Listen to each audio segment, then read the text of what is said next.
Today, we are going to talk about web scraping. What is web scraping? Web scraping or data scraping is the process of extracting information from a human-readable output like a website or an application and saving it in a spreadsheet, a local file, or a database. Web scraping does not require repetitive typing and copy-pasting and has a wide range of applications that are almost endless. After all, it's all about what you can do with the data you've collected and how valuable you can make it. Marketers, for example, use it to streamline their processes. Scraping spot stats, scraping data from Google Maps to create a list of business locations are two simple examples of popular use cases. But more sophisticated examples of data scraping include market and competitive intelligence.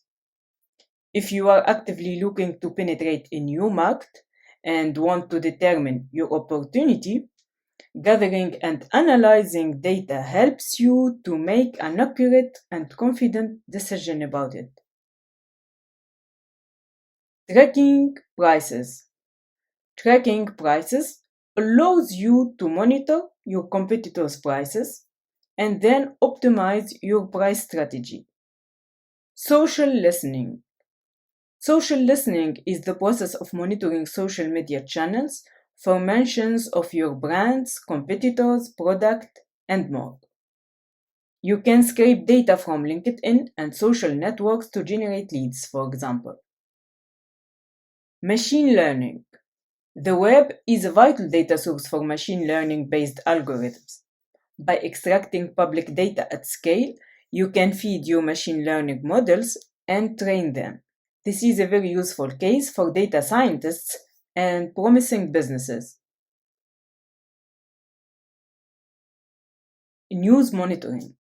As the volume of online daily produced information grows, news monitoring and analysis are becoming more and more popular. It can save you time and help track topics of your interest with accurate precision and timing. Sources of news monitoring include news sites, review sites, blogs, and even social networks. Daily Dev that we see now allows developers to stay updated and explore dev news collected from over 400 sources.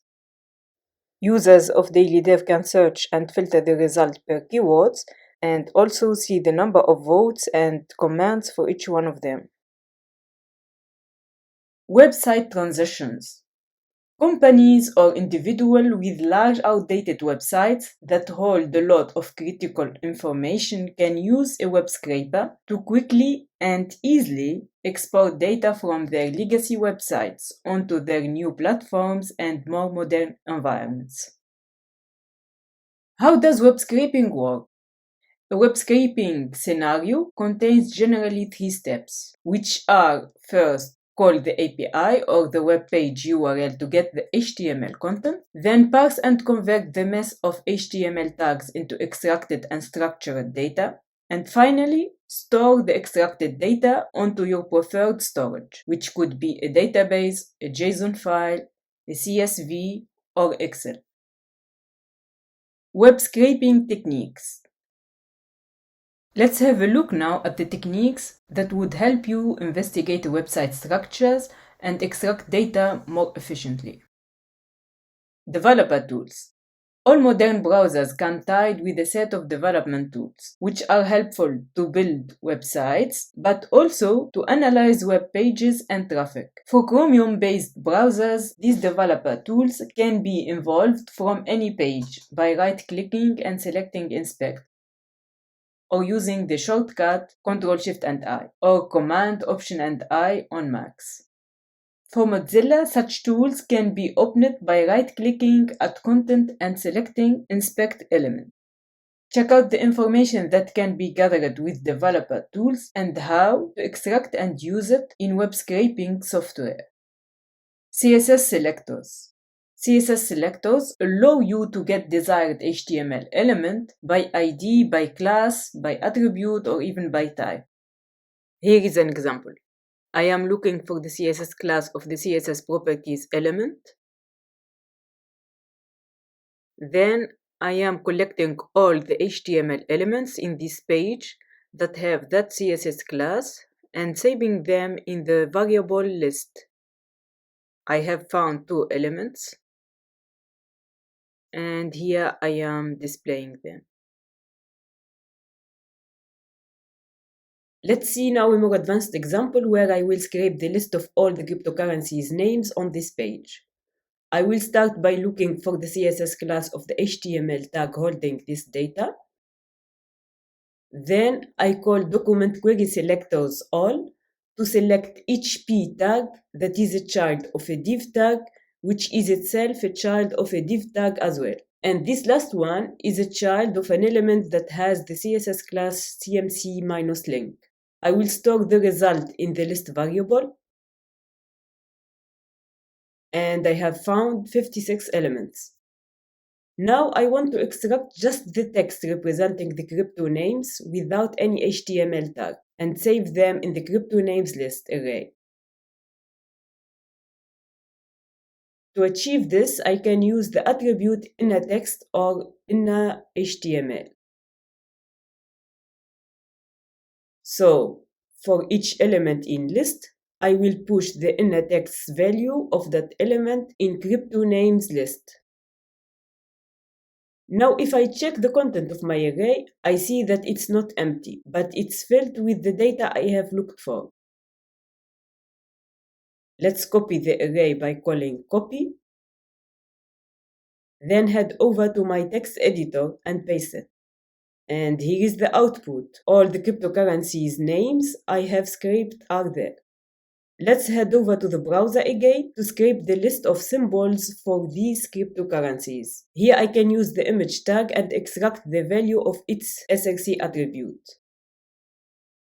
Let's call document query selector all to select each image tag, which is a child of a div tag, which is itself a child of an element that has the CSS class cmc-link. I will store the result in the list2 variable. Then I have to extract the URL of the images from the current src attribute. I need to create a new empty array first, then loop through list2 and push the current src of each element in crypto image list. All the URLs are saved in my array now. Let's copy. Then paste in a new file in my text editor.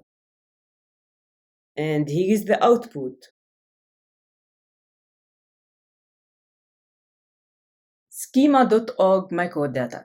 Schema.org is a collaborative community activity with a mission to create, maintain, and promote schemas for structured data on the internet, on web pages, in email messages, and beyond. Schemes provided inside HTML content allow major search engines like Google, Bing, and Yahoo to better understand web pages' content and provide more accurate search results. If a particular website uses microdata, you may find it in its head element. Here we see an example. Using this data may simplify the data extraction and avoid needed information search across the whole web page.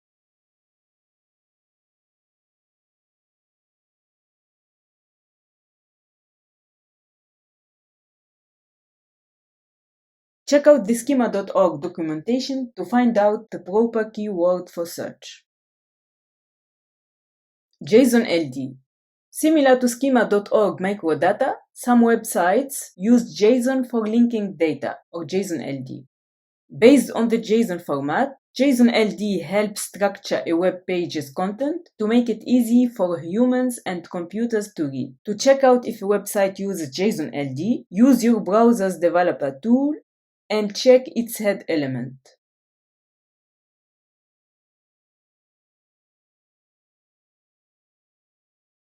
You can find the JSON LD data in a script element similar to this example.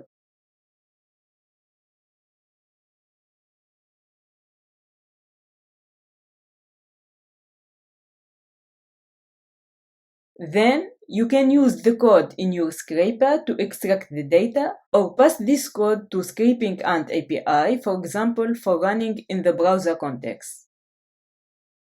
Cookies and local storage. The HTTP protocol is stateless, but cookies and the Web Storage API allow it to keep context consistent over the session flow. Sometimes it may be convenient to load cookies from one browser session and pass it to another. To locate the current page cookies, you can click on the lock icon on the left side on the browser's address input. The Web Storage API is also helpful for debugging and understanding the web page internals. You can find it at the Application tab on the browser's Developer Tools. It often stores the current page state and supplemental information for the proper web page work.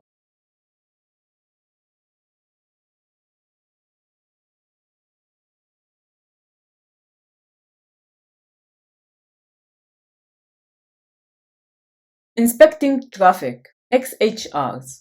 Sometimes the information you are looking for is not loaded while the initial page loads. Or perhaps there is an API call or WebSocket connection that loads the data you need. To review these calls, you need to check what requests are used to load the content of the page. You can find out this and more on the Network tab on your Developer Tools. There you can see all the traffic types, or select image to see just the traffic related to images, or CSS to see just the traffic related to style sheet data, or JS for the JavaScript data. By using XHRs, you can obtain an entire API's content without even requesting the page. Just find the XHR that delivers you what you want and use it to retrieve the data in a neat, structured format. Here we see what result I can get when I call these post and get HTTP requests, and from which remote server API I can get them. Postman. Postman allows you to execute requests and use the request results without any technical knowledge or writing a single line of code. The mess of parameters doesn't overload its UI, and you can store requests for later use. Just create a new collection and save the requests there.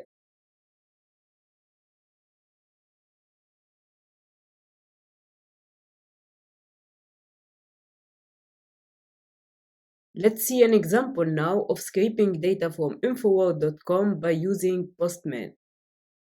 So I am already on the Network tab and I am looking for the HTTP requests that make sense to call them with Postman. Let's copy this one. On Postman, I need to paste the URL of my GET request, then click on the Send button. And here is my result in a JSON format. Postman can generate for you the source code that will give the same output when you run it. It can do it for a bunch of programming languages and frameworks like Node.js, JavaScript, Python, Curl, and so on. Let's perform this process again for a different request. On Postman, I need to select Post instead of Get before clicking on the Send button. When you get the data, you can copy it or change its format from JSON to XML, HTML, or text, and so on. Browser extensions. You can add a lot of additional features to your browser using data extraction and web scraping extensions. Here is some favorites. DFPM, or Don't Fingerprint Me. This is an extension that monitors how the website recognizes your device. It is useful when you are getting blocked, and it is a great software to check how modern anti-scraping techniques work. XPath Helper. XPath Helper allows you to see the exact output of an XPath directly in your browser, and it is a bit more visual and assisted XPath tool. VPN and proxy extensions. VPN and proxy extensions are pretty helpful to check the cross-country site versions.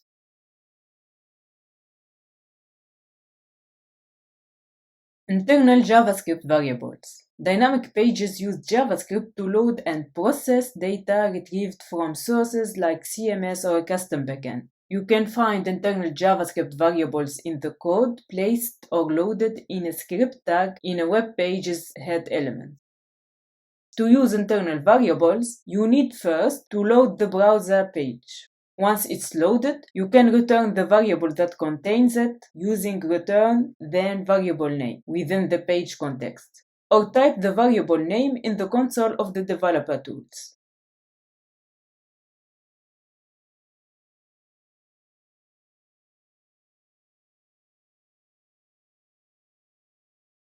Scraping and request executor.